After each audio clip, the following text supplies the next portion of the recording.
Hello, good evening. I am here on my own again, I'm afraid, but I will bring on some lovely, beautiful faces to join me in a minute. So I'm Alice, this is River Church Online. Oh, look, we've got a Keeney already. Marlene is there. Hi, Marlene. That's good. I don't feel so on my own. So if you're watching already, say hi to us in the comments and we can get your name up for your few seconds of River Church Online fame that you all long for every single week. So yes, do that. Yes, every Sunday at 8 o'clock we come on, and each week we have got someone on here to talk to us. This week I have got Pate with me, who is from Chester.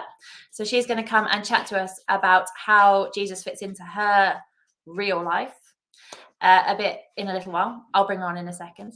Also this week with me, I have got Hannah, as ever, pushing the buttons, being amazing. Hi, Hannah. Hello. Hello. Good day. Huh? Have you had a good day, Hannah? Yeah, I've been dog sitting again, so Hannah yeah, that's fun. I love getting woken up at 4:30 in the morning to make sure the dog goes out to the toilet. We're working on it, Hannah. We're working on it. And then I had a training session with some of our youth from church this afternoon as well. So nice, training them to do some of the tech stuff, so I can have a week off. Brilliant. That's what we like. We are training up the new generation of the River Church. Perfect. Oh, look, we have got Grace is with us. Good evening, Grace. Hi, Grace. Lovely to have you. We'll see if Ratan pops up in a minute. Ratan is Grace's cousin in India. So let's see if he pops up. Okay. Oh, and Tracy as well. Hi, Tracy. Gradually rolling in this evening. That's good. Love it. Okay. So also with me today from the River Church, we have Kat. Hi, Kat. Hi, guys. Hi. Hey, Kat. So this is Kat's review on River Church Online. So, Kat, how do you feel having a camera on you and knowing that people are watching your face? Oh, it's not too bad because I can't see the people's views. So it's not too bad. But yeah, it's quite exciting to be on. I love it. And Kat, you've made the most of your Sunday afternoon. What have you been doing? Yes, I've been having a nap. So that's You're going to get so much love. So much love for napping out there. Everyone loves it. Napping is such a constant talk on here. I'm pretty sure since the women's weekend, every single week we've had someone say that they had a nap on a Sunday afternoon. It's brilliant. Absolutely. Okay, and then also with us we have got Pate. So here she is. Hi, Pate. Oh, there we go. She's muted herself. Oh, you're on mute, Pate.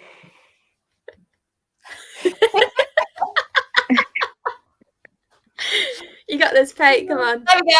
Yay. Yeah. Oh, the sound is still not coming through, Pate. We had you before and now we don't have you at all. Oh my goodness. We can see you trying though.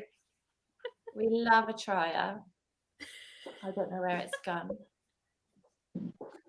That's okay. Try now. No, still nothing. Okay. Pete to the rescue. We can't hear her. It's not. We love a bit of technical issues. While they are having fun and enjoying getting this microphone working, what we'll do is we will look at, they're going to go and come back. That's always a good option. So if you are watching already, give us a hello in our comments so that we know you're there, so that we know that we're not talking to just empty space. Marlene is loving the technical difficulties. We promised that Pate was talking and had a voice literally 3 minutes ago.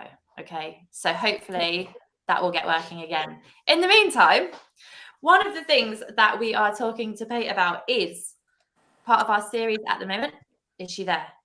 Am I back? Yay! Well done, Pete. he just couldn't stay away. He enjoyed his time. He's back.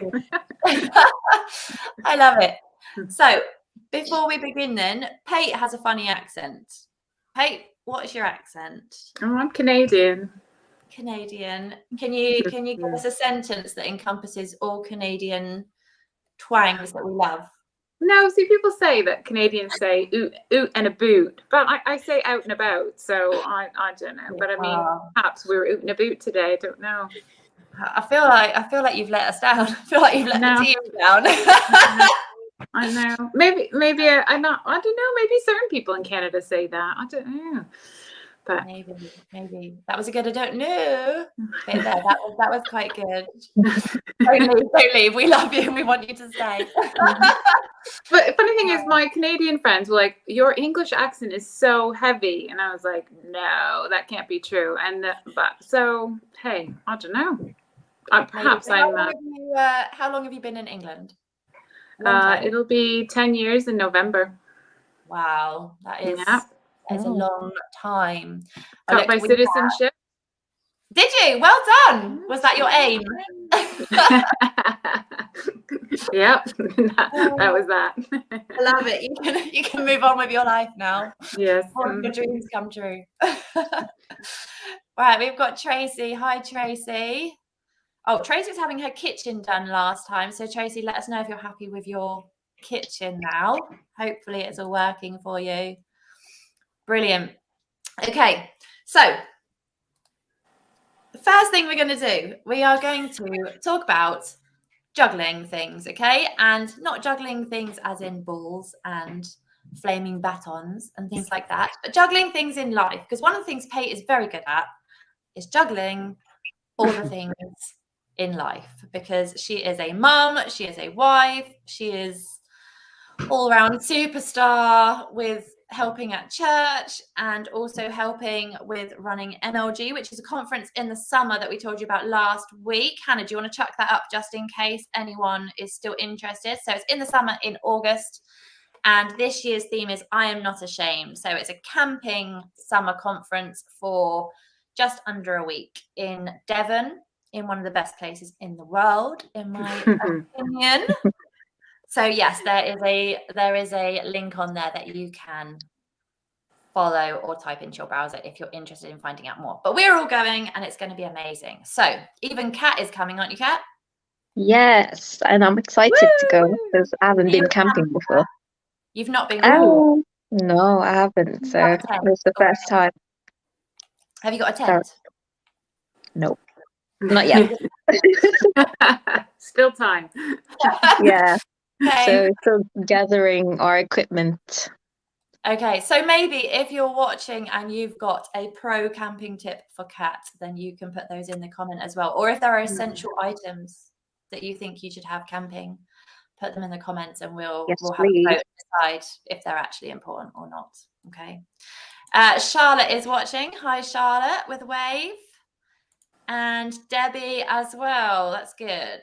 Great. So people are rolling in. Excellent. Okay, so juggling things. What are things that we juggle in every day? And what things do you drop by accident? What things do you not manage to keep in the air? What things do you make every effort to keep in the air? And what things do you just not care about? I was saying to Pate earlier that I do not care about keeping the ironing done. So my ironing pile gets bigger and bigger and bigger until Arthur's had to wear shirts to school several days in a row that are not ironed. And then I feel guilty, and then I might do some ironing if I can be bothered. But that is not a ball that I keep in the air. So, oh, look, my mum has joined. Let's give her Hey, mummy. I think my mum's on holiday camping at the moment, actually, in Cornwall. There we go. Let you all into my life a little bit more. So, Kat, is there something that you, I don't know, it could be something that you struggle with keeping in the air when you're juggling all the different things in life? Or is there something that you just don't care about and are not bothered by keeping on top of? Well, I don't really care much about the washing. The washing? Well, I do wash it, but it's just the folding, like the putting in clothes afterwards when they're dried, and then once I take them on from outside, I just put them in the basket. Or if you're one of those people as well that has the chair that has the clothes in, you just pile them up there. So yeah. Yes. I'm with you on that, actually. Putting the washing away is like the bane of my life. I do it, but I hate it. I often think I should have a wardrobe that like takes up the whole of the hallway, the landing upstairs, and everyone just has a section of wardrobe and their clothes all just gets chucked into that in whatever fashion. But then you can close the door and it's their problem, not mine. That's what I think for putting away washing. Yeah.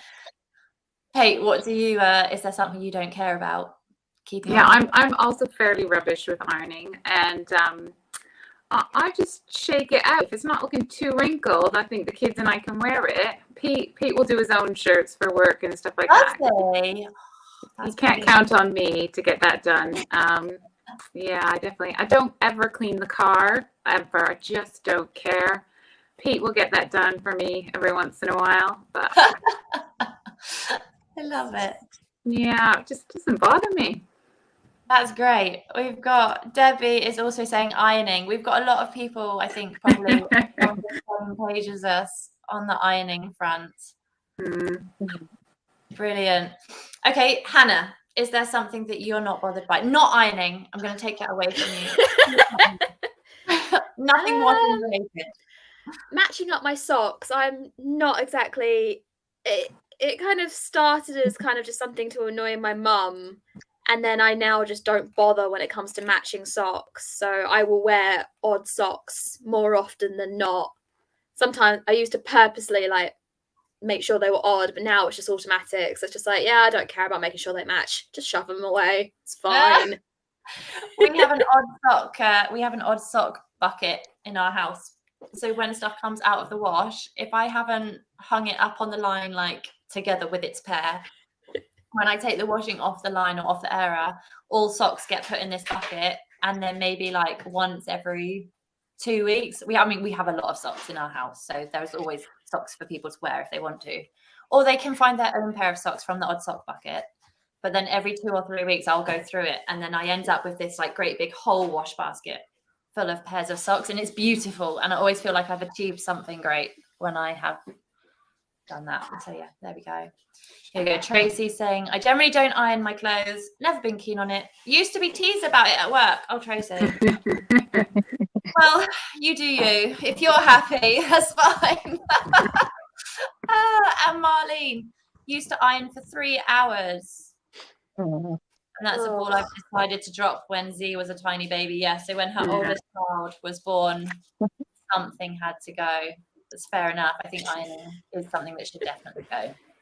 Well, I have some friends that iron their underwear, and I think that's wrong. Yeah. I'm just putting it out there. That's my opinion, but I'm sticking to it. It's just wrong. Okay, so good. Well, any other things that you think are worth keeping in the air then when we're juggling stuff? I am not very good at making my children brush their teeth. It's something that I've had to work on, because that is a ball that Mark likes having in the air. He likes, like, he's a good dad in that aspect. He likes them to brush their teeth morning and evening. I can do evening, but morning, when it's that rush to get out the door in the morning, I often will drop that ball. Whereas he is brilliant. When he's here, he will make them go do their teeth, even if it means they are like walking very quickly to school. That's something that we've learned is a ball that has to stay in the air in the morning. We've got Harry on here. I agree with the ironing, but I'm far too OCD to have odd socks, so couldn't do that, Hannah. Hannah, your friends are coming down on you. Yeah, she's been bullying me. Bullying me in our chat at the same time as bullying me on here. So well, it's good to get it online. Hey, okay. My family have all decided to come in the kitchen and start moving dishes around, so I'm really sorry if there is background noise. I don't know why. Arthur's just having fun making that even worse than it was. Excellent. Okay, right. So our series at the moment is Jesus in real life. So that is why we have got Pate on to talk about how Jesus fits into her real life with her balancing all these different things, which is why we've loosely linked it into juggling stuff. So remember, if you've got questions along the way, then put them in the comments. If you've got any camping tips, advice, or anything like that for Kat, then put those in the comments as well, because I'm sure we'll pick them up somewhere along the way. So first of all, let's Hannah, can I relieve you so that you can watch the technical stuff in the background so that I don't have to? Yep, I can do that. Amazing. See you guys in a bit. See you in a second. Yeah. Brilliant. I don't know what we'd do without Hannah. We very much need her. Okay, so me and Kat are going to hopefully ask Pate questions and hopefully keep conversation moving. So Kat, jump in whenever you fancy. So Pate, do you just want to tell us a bit about yourself and maybe how you became a Christian? Were you always a Christian? What things had an impact on you when you were younger? Yeah? Yeah. So my parents taught me about the Bible and took me to church. So I knew about Christianity from, when I was very, very young. And I was always very convinced of the Bible and Jesus, and that all made sense to me. I was a real rule keeper. I like to keep all the rules, and so I was a very one of those very good little kids. It was when I was 18 that another friend of mine had said there was a Bible camp that was looking for counselors and for the kids, and I signed up. Just being very religious and my understanding was that, God was real. I knew God. I knew that I needed to follow God. So I did that. And it was at that camp that I had became really aware that all the other counselors had something else that I didn't have. And I couldn't even put my finger on it. I didn't really understand. I didn't really I knew about the Holy Spirit. I'd read the Bible, but I just hadn't put it all together.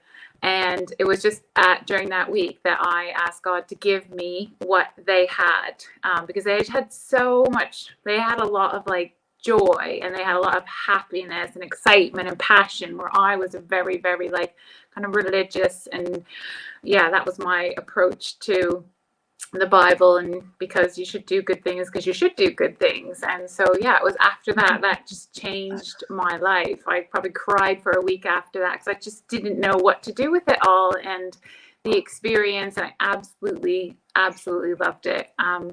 It changed my life from that day. And I think it was sometime in my early 20s that purpose really came across my radar, and what am I doing in this world, and what's my purpose. And I think that was kind of the next really big thing that changed for me, when I understood that God had a purpose for all our lives and for everybody's life, and that we were his creation, and what that actually meant. Just kind of going from living this life to get to heaven, or to be with heaven, to understanding that the kingdom of heaven and the work of God actually starts now, and that God is here and he's with us now, and he made you the way you are because he's really pleased with that, and he has conversations planned, and he has things that he wants to use with your time and talents and gifts. And so that kind of certainly after I became a Christian at 18, those kind of things came. I learned about those things, and that kind of just changed my life from there. Brilliant. We can almost finish there, Pate. I love it. Summary of what Jesus means to you in real life. That's great. Kat, did you have a question? Anything? Not yet. Okay. I'm waiting for Pat to have a question. I know she's going to come in with something at some point, and she's going to ask a really profound question. Okay. So since then, you were still in Canada then, yes? Mm-hmm. And still, were you living at home? Yeah. Yeah. So then when did you move out of home? I didn't. I was, until I was 25, I moved out at home to my own place with, Lovely. So I took nursing. I trained as a nurse. I worked in pediatric oncology, kids with cancer and medical problems. I did that for about 3 years. And then I moved into kind of outpatient pediatrics, and then I did a lot of traveling. So as I did a lot of medical missions, I went to Haiti, the Dominican Republic, and Ethiopia, and the Philippines. I had all these opportunities to just use my medical training with all these different teams. Absolutely loved it. It was really good. But I really felt like, oh, there's such a big gap between just doing all this nursing stuff and understanding how we truly help people. So I went back to university, took a degree in international development, got a new job in ER, A&E. So I did nursing for about 10 years. And then I met Pete in my late 20s. And then that's how I came to the UK. So, I mean, all those things, like, oh yeah, that was my 20s. So there was obviously lots of stuff going on there. And I'm sort of like I can be a bit of a restless person. So I think all the traveling and all the changing and that, I'm always curious to learn, to go see new places. And I think if you look back, when you're just doing things, you're just kind of like, I don't know, I probably didn't, you're not always doing it with you. I can look back and you can see certain things. So I could see that I was restless and I would plan a trip or I would do something and stuff like that. But there was lots of learning and growing in all of that. I can see how God took me from different places and different communities and church communities and different work situations. I thought I would work in pediatric oncology like for all of my nursing career when I first started there. And it was really, really, really hard. And after 3 years I was completely burnt out. I just dreaded work. The reality is that most kids with cancer do really, really well. But obviously the ones that don't do well, you see a lot of, and you build close relationships with. It was really, really hard. And so, yeah, that was really challenging. And so I ended up I really made a big change into A&E because I was so fearful of the relationships with patients. I made this deliberate choice that I would go work somewhere where you would get them, stabilize them, and move them away. Yeah.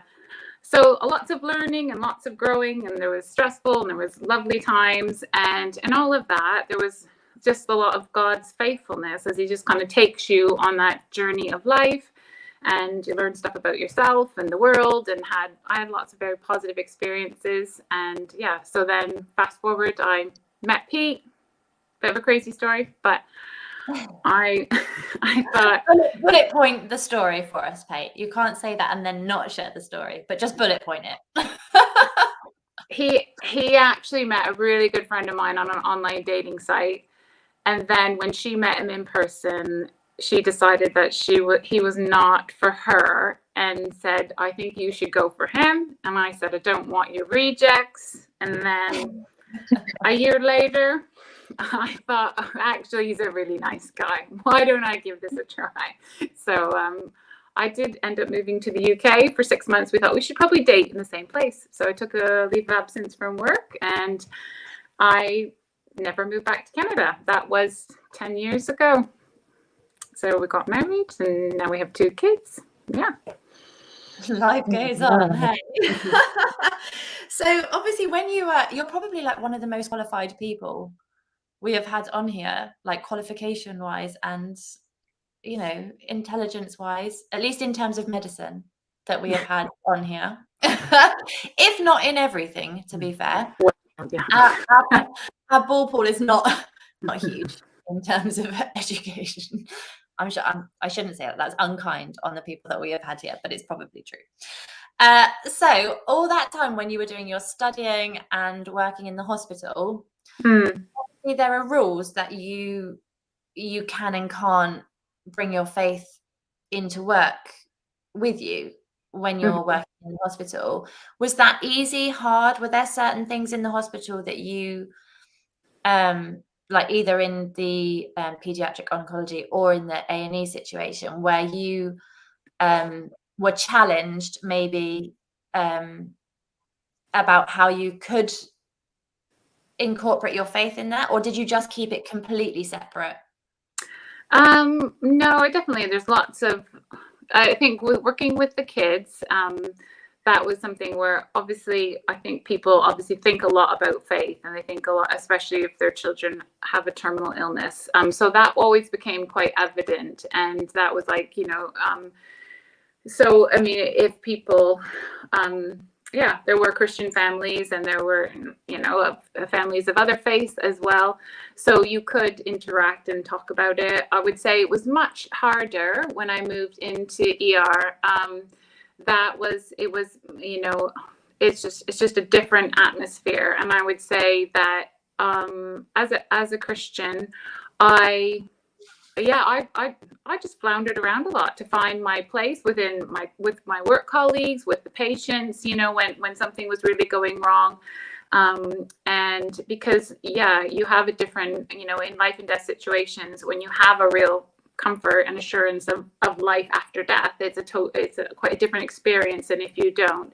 And you don't always get opportunities to share it. But also with some of our patients that struggled with really severe mental health, I just saw things, and there was sad, and some of it was scary. And there is I would say that there was a lot of prayer, but there wasn't, I would do it differently now. I would say 10 years out than, with another 10 years of life experience, or 15, whenever I was, then I did it then. And I wouldn't say it was an easy atmosphere to bring your faith into, or nor was it encouraged. Canada's a very secular country, and so you kind of just work your way through that. And there's always colleagues, though. I think the thing about Christianity is like the Christian family. They're always like, and finding other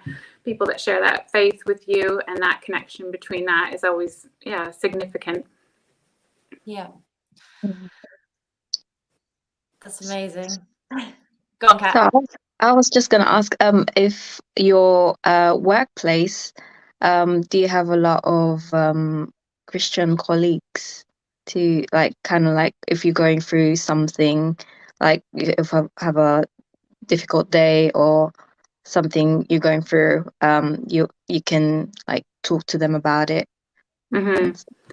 Yeah, I did both. I was really in when I worked in pediatrics with the kids, there was actually quite a few of us that were Christians, and that was really lovely. It was a different a different experience and connection that could be shared amongst the team, and different perspectives. So that was a really good experience there. In my other work environment, I also didn't work full time on the same shift schedule, so that changes things as well. So I never really, I think there definitely were other Christians in the department, but that was, I didn't have the friendship or the relationship with them as much as I did in that other work experience. But I think the beautiful thing, it's you always have, I had a really, really lovely house group when I worked in that job, and they would, often I would just come a bit late from work, and they were always there. And there's a bunch of people meeting together and sharing together, and there was time to pray together, and we'd often split off. The men would go to one room and the women to other. So it was just a really close time for people to share, and I think it was an incredibly positive experience. If there was work stress or things going on, that you had people, and you had family around you. Brilliant. I think we'll have a song break, let people go and get cups of tea, and then when we come back, Pete, I want to talk to you about, so after you married Pete, you've moved to the UK, and then you start your family, and then life is very different from being in a hospital environment in Canada. And so real life takes a bit of a different spin really here. So we'll chat about that after the song. This song that we've chosen tonight is called Blessed Be Your Name, and it's about how God blesses us when life is easy, when life is hard. And I think actually that ties in quite nicely to Pate's first half of her experience, where she's in the hospital, and actually there's some really hard stuff, but actually she can still go to God with her Christian friends and colleagues, and just come to God at the end of the day, I guess, really, isn't it? And praise him through the whole thing. So we're going to have this song and then we'll pick up again afterwards. So if you've got any questions for Pate, then put them in the comments, and also those camping tips, we've had a few, we'll look at those at the end. For Kat, then put those in the comments as well. Okay, here we go.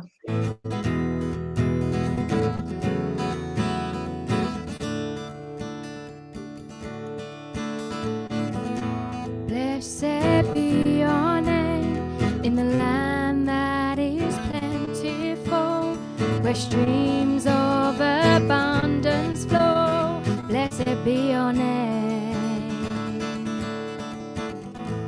Blessed be your name when I'm found in the desert place, the walk through the wilderness.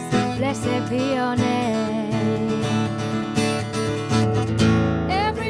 You pour out, I'll turn back to praise.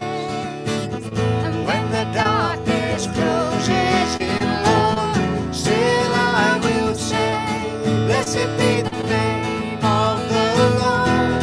Blessed be your name. Blessed be the name of the Lord. Blessed be your glorious name. Blessed be your name when the sun's shining down on me, when the world's all as it should be. Blessed be your name. Blessed be your name on the road marked with suffering, though there's pain in the offering. Blessed be your name. Blessing you pour out, I'll turn back to praise. And when the darkness closes in, Lord, still I will say, blessed be the name of the Lord. Blessed be your name. Blessed be the name of the Lord. Blessed be your glorious name. You give and take away. You give and take away. My heart will choose to say, no, blessed be your name. You give and take away. You give and take away. My heart will choose to say, no, blessed be your name. Blessed be the name of the Lord. Blessed be your name. Blessed be the name of the Lord. Blessed be your glorious name.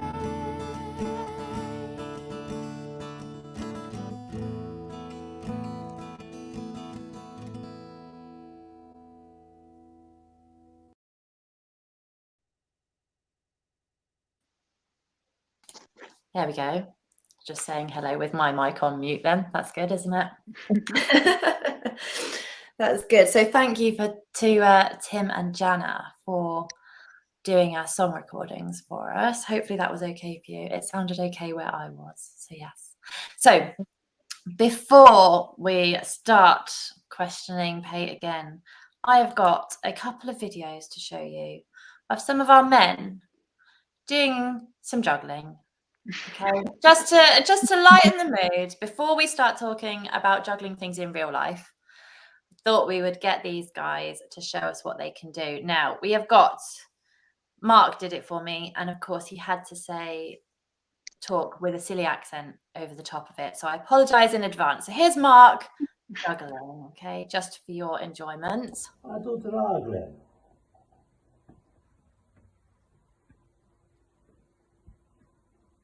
I do it badly. he was quite proud of that, so I'll let him have it. And then also we have Tano, who I have to say put in a lot more effort and is a lot more entertaining. So here is Tano's juggling attempt. All right. Whoa! Whoa! Whoa! Whoa! So I don't know if you saw that, but Tano was standing on a skateboard on a homemade bench juggling. Wow. That is the effort that people go through. So yes, we'll get that on our social media for the people that are not watching now, so that they can enjoy it forever. The same as anyone watching this now or in the future, forever on YouTube and Facebook. There we go. Anyway, right. So back to real life. So Pate, we are gonna pick up again from move to the UK, married Pete, starting a family, presumably dropping work, either part-time or completely. And then, yeah, how did that work? Yeah, so I would say, yeah, motherhood and becoming a mom has been like, it took me down a whole new learning curve. And yeah, totally, I know there's that expression, mind the gap in life. For me, there was a big gap in life to what I thought motherhood and the journey into motherhood would be like, and then what it really was like. Some of my deepest experiences of anxiety and heartbreak all started on this journey with motherhood, and obviously that also some of my it was massively significant within my faith and my spiritual journey as well. So yeah, I'm married Pete, and then we were in the south in Reading at that time, and we were both wanting to get involved with a new church and be involved in like a new church plant. So that's what ended up bringing us up to Chester, is that we prayed about that, and God just really made things happen for us. His job was based in the south, so he was giving in his notice at work, and there was a job opening within the same company in the north, so things just kind of worked like that, and we relocated to Chester. And yeah, so then so in our time, we've been here for most of the 10 years I've been in England. And then so we have a 5-year-old boy and a 1-year-old girl. And I think that whole experience of having children, and then I've never been an anxious person. I've never really struggled with anxiety, but through miscarriages and just difficulties, I became very, very anxious in pregnancy, and my mind and life became dominated by worry. So that was a very, very big thing for something that I just wasn't used to experiencing, and something like when I worked in ER, that was not like, I remember colleagues saying to me, like, how come you just like don't seem to get stressed? And I was like, well, I have this great team around me. Like, obviously I'm not that clever, but I've got a whole lot of people here that can help me out. Like, I don't need to be stressed. We'll sort this out together. And so that was really, and I can remember after our son was born that I really had to one day, just acknowledge that he was a gift from the Lord, and that I could not keep him alive with all my best efforts and monitor every breath, because the anxiety was just like that, kind of that worry all the time. And God is just like so gracious, because you muddle through these things, or at least I felt like I muddled through these things. I didn't have any clear epiphanies or anything like that. You're just sorting things out. You're trying to speak in some experiences. You don't know what's real and what's normal rather, and what's not. But shortly, I guess probably a couple years after having our son, I had joined a Bible study fellowship group, which is a ladies group, and they do weekly Bible studies. And there was a lady there that said to me, "Oh, I want to give you this book. It's about praying." And I was like, "Okay, fine, you give me a book about praying." I didn't really think that I needed to read a book about praying, but that's fine if she wanted to give me one.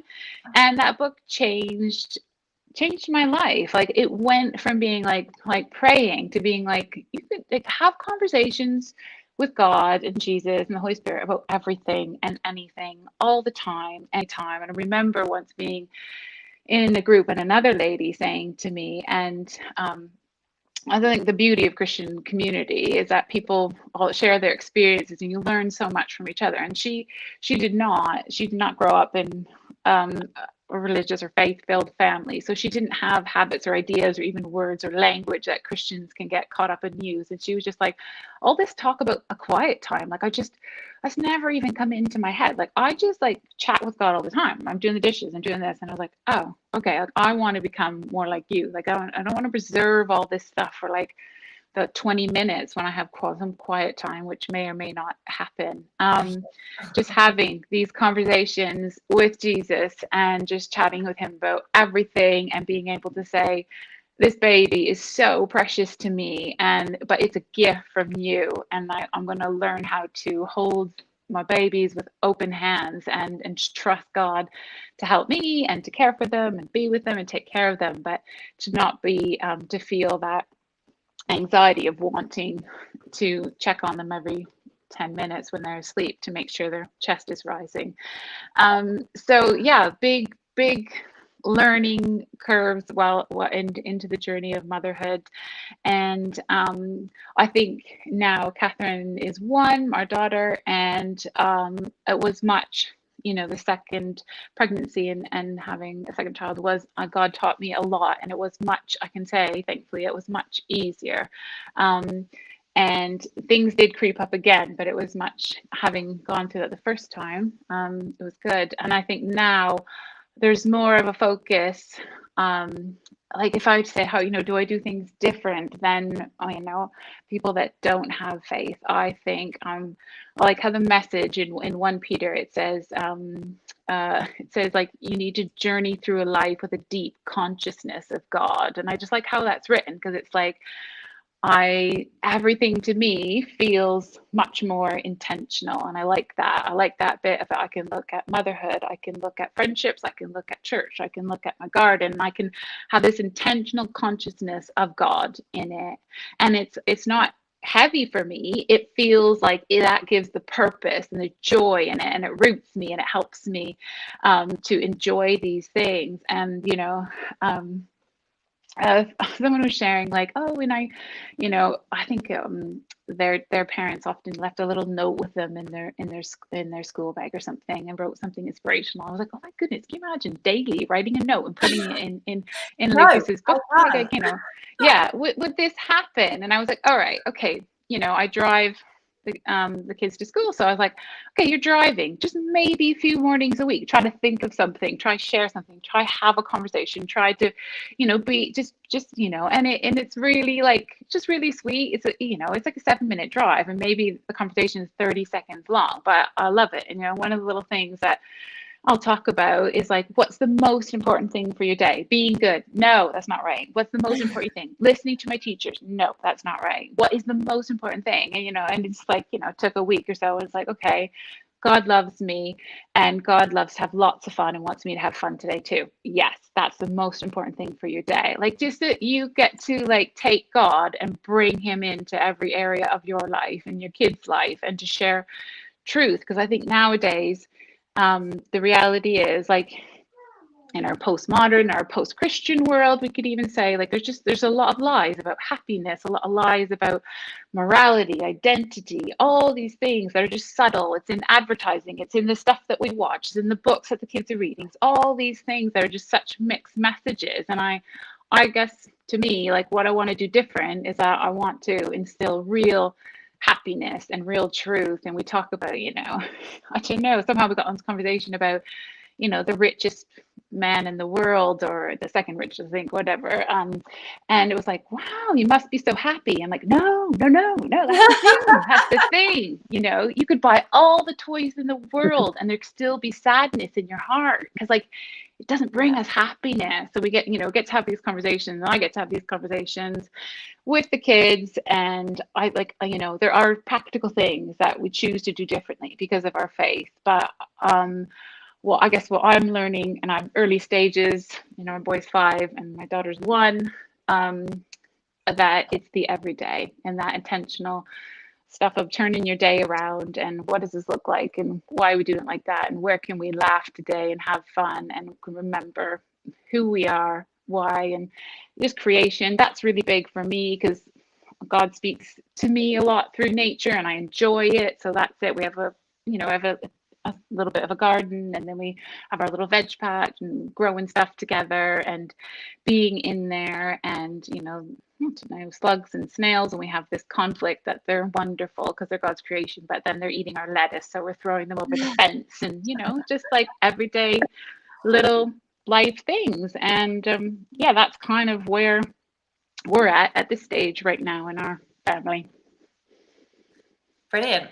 So intentional consciousness, intentionally seeing God in the things you do, but then also you mentioned about there are practical things that are impacted by your faith. Have you got an example of something practical that you choose to do maybe differently to other people, whether it's school related or whether it's when you're, I don't know, going to toddler group, or when you're arranging your day when your older one is at school and things? Is there something that kind of sticks out as something that you do differently because you follow Jesus?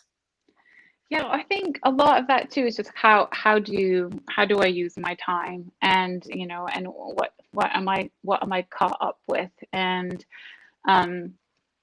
so on the practical, like talk about how many things are you juggling, and I'm very very intentional about how many things I'm juggling. I grew up with like a real do it really well, and do your very best with what you're doing. So there's a real like effort to be the things that I'm committed to and I'm involved in and I want to be part of, that I do it well and I give it my best. So I think that's a real intentional part of how we use our time and why we're here. I mean, there's definitely been tears in this household. Why don't I live beside my mother?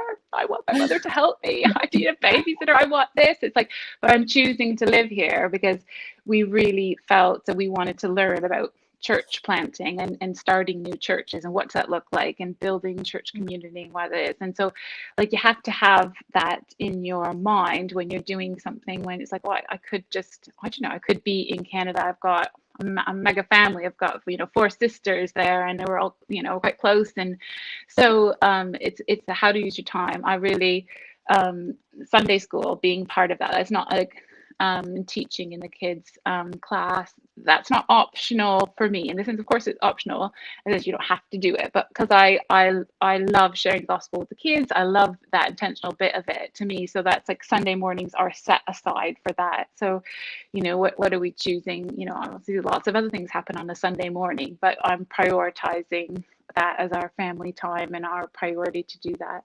I mean, there are, and just how we like Halloween's another really practical. And how do we look at Halloween? What do we talk about? What do we celebrate?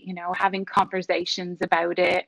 What was my experience as a kid? And so there's all those things, and then there's just the daily stuff about how do I use my time? How do I see my time? What do I feel like?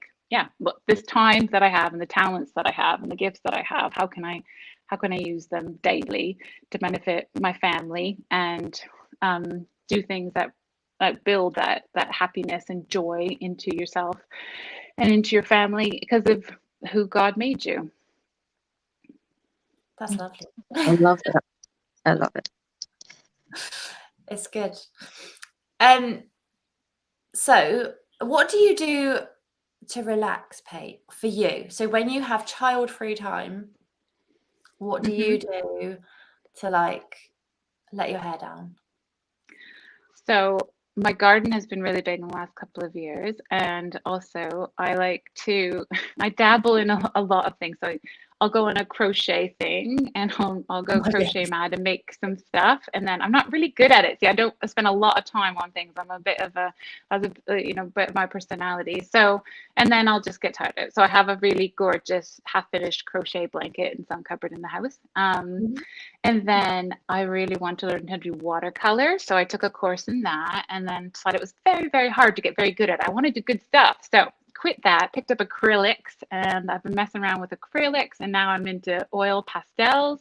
So I'll do some drawings, or I'll try to do a picture, and then I do it, but I don't always do it consistently. But I'm doing that more because I've really been learning. I was like about celebration and celebrating and enjoying, taking the time out. So, I don't know, it was just, I don't know, I felt God saying, just like sit down, celebrate a little bit and just enjoy me. So I just like, so I listened to the Bible on an audio, book thing and did some pastel. It was, I don't know, 2 little pigs on a fence or something like that. So, and then they're all very amateur, but I'll put them up proudly on the wall with the kids' artwork and we enjoy it for a period of time. And yeah, so that's how I like to relax, and good books, that kind of stuff.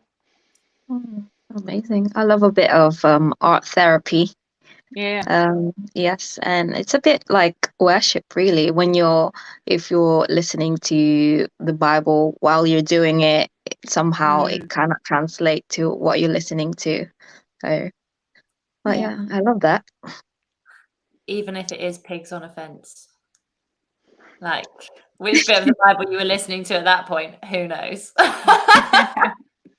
But it's good. It's good that it looks good, and it probably looks amazing next to a 5-year-old's and a 1-year-old's art on the fridge. So there you go. That's a winning situation right there. I love it. No, that's good. I have to say, I'm quite like that in my relax. I don't sit still for very long, and when I sit still, I have to be doing something with my hands. So I also have half started projects everywhere. I started an embroidery thing, for babies, when you get embroidery things and it has like the date of birth and the time on it. I started a Winnie the Pooh one of those before my first nephew was born, and he is going to be, I think he was 14 this year, and I started it when my sister-in-law was pregnant with him, so that it would be done, so that I could just finish the date when he was born to give to them as a present. And it's still in a drawer somewhere upstairs in a pile with like all You've the even little. kept it. It's there. Yeah, maybe I can finish it for like his 18th birthday or something. Although I feel like 4 years isn't enough time. I should have restarted it a few more times in between, I think. But You should do like maybe a yearly one, like where you do your part. This is for your 15th birthday, and then for the next year, could do one big piece. So then it's a massive embroidered carnage, but it'll be really special because his aunt made it with so much love. Yeah. The way forward. I feel like he'd really appreciate it as a teenage boy. Winnie the Pooh. Well, it started as Winnie the Pooh. It could end up as anything. That's true. I have a scarf somewhere that I started, and that also is in the bottom of a wardrobe somewhere. Crochet never went anywhere. I cannot crochet to save my life, not for anybody. It just never happened. Oh, look, Hannah is saying, I also had unfinished cross-stitch projects, ended up giving them to a family and friends, and they finished them for me. Brilliant. Definitely cheating, Hannah. Not condoning behavior at all. I've sent some half-finished scarves to friends in Canada. I was like, oh, you can, she said to send them, so hey. Did you send them with the needles in, or did you just like hope that they didn't unravel? I think I just sent the whole lot, needles and all. I was like, here. She's like, I'll finish it. I don't think she's finished it. She's got it probably in a cupboard somewhere. I love it. Right. Kat, any last questions for Pate, or Pate, any last pearls of wisdom for us?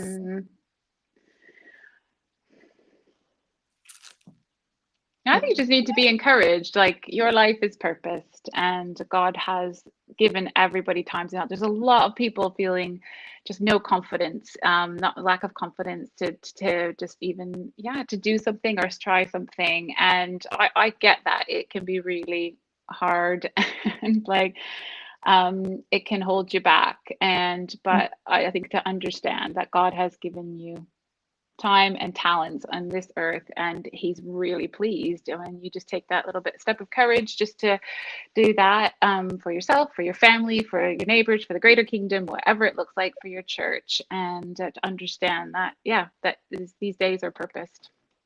Brilliant.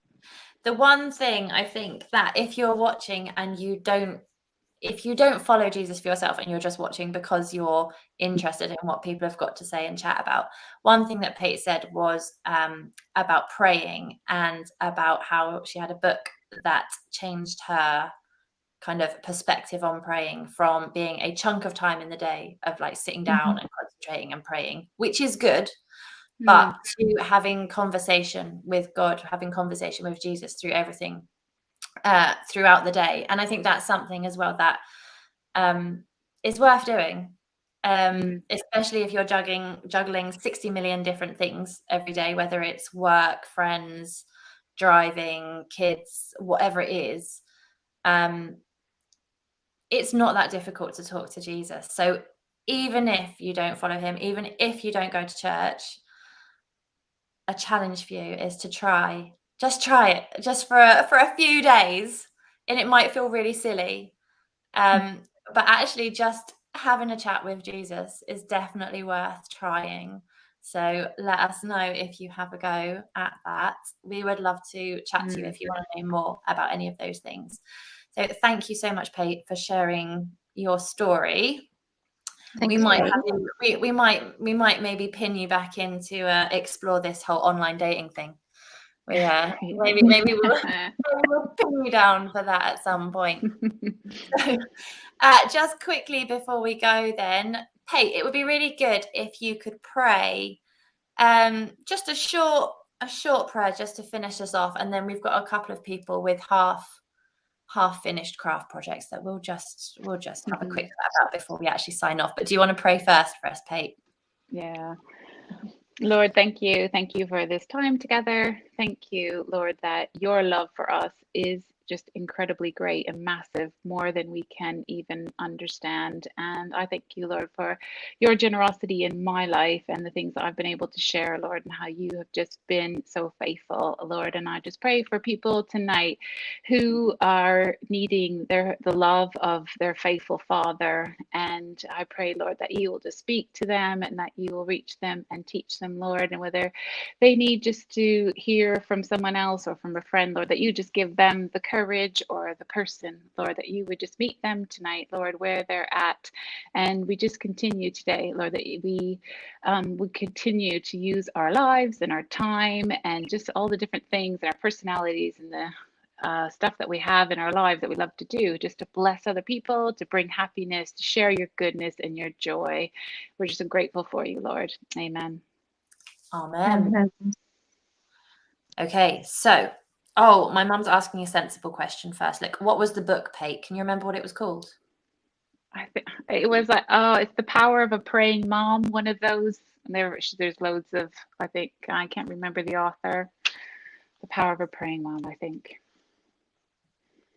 Okay, I've put that in the chat, so hopefully that makes sense. So we have got, let's just have a quick look at these half-finished projects that people have put up here. So Tracy is in the middle of knitting a blanket in cozy wool. Love a good blanket. My mum began making a 21st birthday photo albums for my siblings. She managed the first 3 kids. Number 4 is now in her 40s and doesn't have hers yet. Don't think me or number 6 will ever get them. That is true. My mum also, look, I've got a first grandson photo album full of loose new baby photos. Yep. Yeah, it happens, doesn't it? It's just one of those things, isn't it? My kids had scrapbooks from when they were born, and the first 3 kids have them up until the third one had his baby photos put in, and then it stopped. So now anything that's worth saving or photos just gets chucked in these big bags in the loft. When they leave home, I'm just going to be like, right, here's your great big Asda bag full of stuff. Do with it as you will. When I move house or when I die, they're going to have all of that to sort out. It's going to be great. They're going to love it. I'm going to put in my will that they're not allowed to throw it away. They have to finish it. Yeah. With all of the extra embellishments nicely. Yeah, absolutely. Okay.